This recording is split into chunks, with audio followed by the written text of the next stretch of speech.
নমস্কার, কলকাতা টিভি ডিজিটালে আপনাদের সকলকে স্বাগত। আজ বৃহস্পতিবার সুপ্রিম কোর্টে হচ্ছে না রাজ্য সরকারি কর্মচারীদের মহার্ঘ ভাতার শুনানি।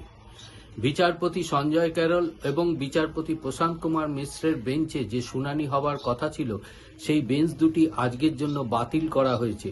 ফলে আজ বেলা 2টায় যে নির্ধারিত সময়সীমা ছিল মহার্ঘ ভাতা নিয়ে শুনানির জন্য সুপ্রিম কোর্টে, সেই শুনানি আজ হচ্ছে না, আজকের মতো মুলতবি থাকছে।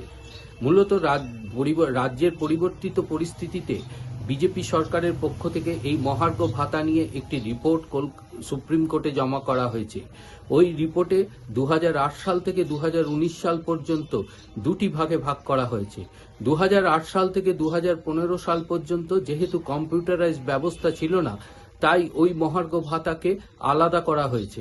এছাড়া 2016 থেকে 2019 পর্যন্ত এই মহার্ঘ ভাতার এই বিভাগকে ইতিমধ্যে রাজ্য সরকার দেওয়া শুরু করেছে।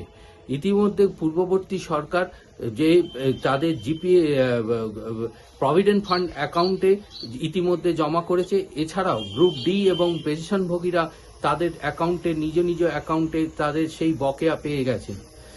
2008 সাল থেকে 2015 সাল পর্যন্ত সুপ্রিম কোর্টের নির্ধারিত কমিটির সুপারিশ অনুযায়ী 2 বছরের মধ্যে 4টি কিস্তিতে এই মহার্ঘ ভাতা দিতে হবে। রাজ্য সরকারের এই রিপোর্টে এটি পরিষ্কারভাবে উল্লেখ রয়েছে। ফলে এই রিপোর্ট নিয়ে পরবর্তী শুনানিতে পর্যালোচনা করবে সুপ্রিম কোর্ট।